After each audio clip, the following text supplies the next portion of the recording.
Welcome to the point on Yosi Kingdom. My name is Yosi, and this is where we help you make your outstanding self ignite. And today we're going to be looking at some issues that are going on in the society today. And of course, the first on our list is the elections. Yes, the elections. We have seen the presidential candidates, right? The forerunners in the presidential race. And this is what I have to say. Now, Nigeria is really old. And we have been going through this circle of, governance, APC, PDP, all around and around and around, and we are seeing where that has gotten us.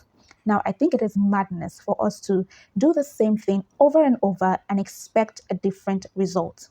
I think that would be folly. We have seen how people have used the government to build their own personal riches instead of enrich the people and help the people and just give the people some stipends, and then we still clap for them and say, they still at least tried. Out of what they actually stole, they still did a little bit for the people. Come on.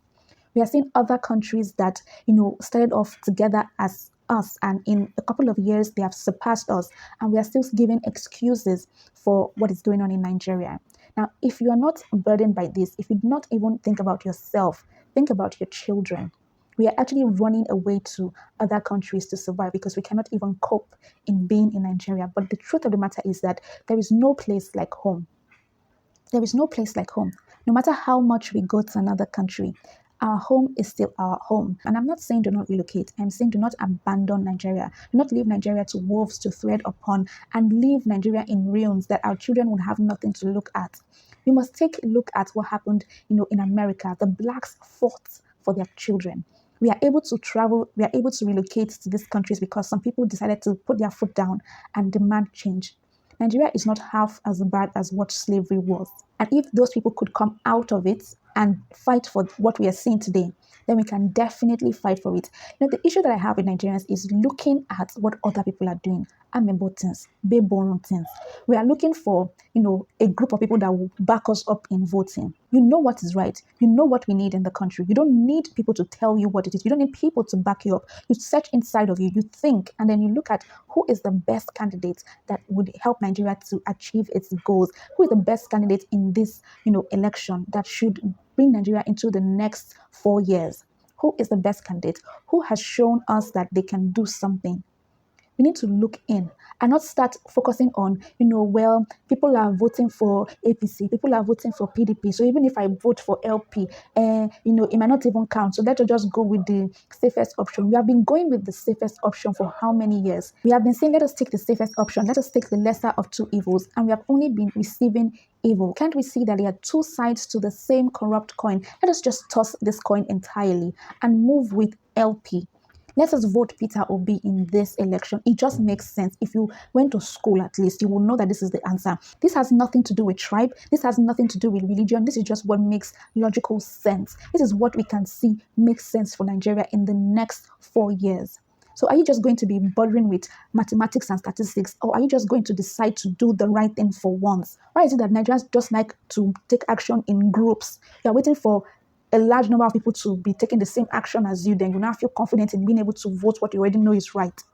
Can't you be a one-man soldier that says, whether you join me or you don't join me, I'm going to do what is right and vote what is right? Like, I like to say that thing. I'm a one-man mopo. I'm a one-man soldier. I don't care if you are with me or you're against me. If I know what I want to do, I'm going. If you want to join me, good. If you don't want to join me, you're on your own. I'm moving. So we should go with that in mind and say, you know what, I'm moving. I am voting for this guy because he's the best option we have. And I'm going to, put it for him. I'm going to vote for him. Not, keep on recycling the same people who are putting their children to take over from them. Their children are being put there to take over from them, to continue ruining this country. And we are watching. I saw a post when somebody said, let us just pray that the children are, better than their parents. And I'm like, are you joking? So you think that somebody who is corrupt will not raise another corrupt seed to take over from them? I don't care what they're doing in the north. I don't care what they're doing in the west. I don't care what they're doing in the south. I don't care what they're doing in the east. All I know is that Peter Obi is the only sensible candidate to go for this presidential election, and is the one that I'm voting for, and is the one that I'm going to be advising people to go for, because that is what makes sense. To be honest, I feel going for APC and PDP is like a victim going back to their abuser. That's how I see it. Going back to your abuser and hoping that your abuser will just be nicer this time around. You're joking. You're joking. Look at our systems. Look at our educational sector. Look at ASU. Look at the strike that has been going on for how long? Look at our healthcare sector. Look at how people are dying. Look at how the doctors are running away. The lawyers are running away. The engineers are running away. Everyone is running away from this country. Who is left? Who is left? Those that cannot go, or those that are still in here and are enjoying themselves here, or the few that just are trying to work things out for us here. Honestly, if we don't vote rightly, we have no right to complain. If we don't vote rightly, if we don't put the right person in office, we shouldn't actually raise our voices to complain. I don't want to say within the next 4 years, oh, I voted for PDP, I'm so disappointed in them. Or I voted for APC, I'm so disappointed in them. Are you shocked? Are you really shocked? All I've been doing since you cannot see and you're still shocked. I don't want to be shocked. I don't want to risk getting shocked. I'm not even banking on you at all. Yes, I said it. Now to the Ameerah issue, the lady who faked her kidnap and made the entire Twitter Nigeria to go on, a search for her. Now looking at her page and even her post, one had the perception that she looks like a smart person, like an educated person, someone that will not pull up something like that because why would she do that? For clout, for attention? What would be her gain really? And coming off from what happened previously, with the Dr. Chinelo issue where she was on the train and she tweeted about being attacked, the train being attacked, and people did not take her seriously and she died. People did not want to assume that this kind of learned person again would be lying. So to realize the shock that it was all just all up in her head and she just cooked up the story and it was all a lie was quite disappointing. And there were so many stories flying around. One said that she was running away from her engagement. She was to be engaged that day, and that story was that she went to see a man at a hotel.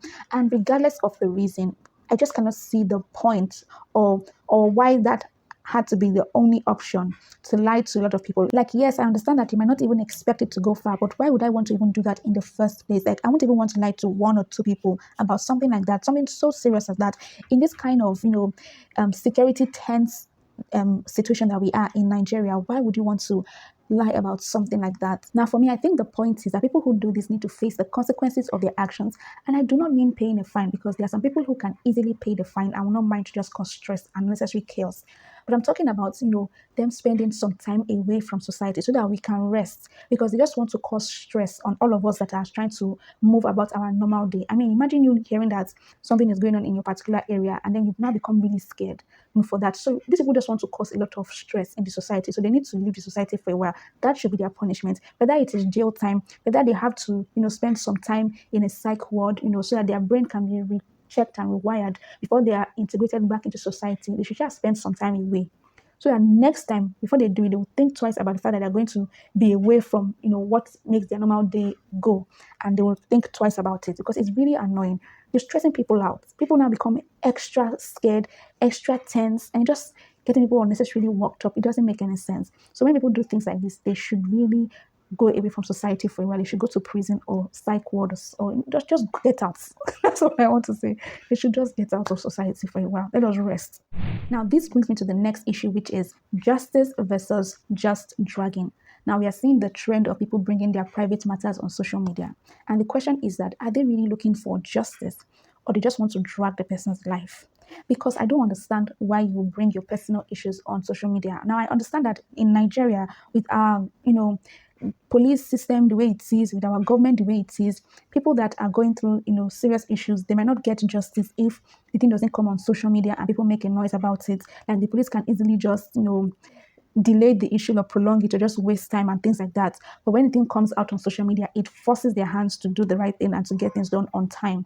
So I get it. And in that case, I would say people coming out on social media for things like this, it's for the purpose of justice. They need justice to be served, and they need to equip themselves with the arsenal of the public to get things to be done, and for people to not easily sweep things under the carpet. Because when it is in the forefront of the world, the police is more careful. People that are involved are more careful of their actions, because they know that any small thing needs to go out.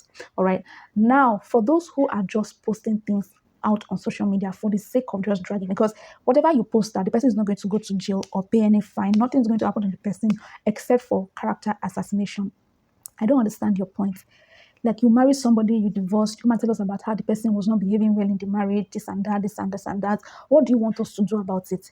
Maybe you have gone to divorce court and they've allowed people to divorce. Oh, you have not yet divorced. So why are you telling us? Go to the divorce court and divorce now. Why are you stressing all of us in society? Everybody is going through their own problem. We don't need to know about it. If it's about domestic violence, we get it. You're trying to fight for justice, which comes back to justice or dragging.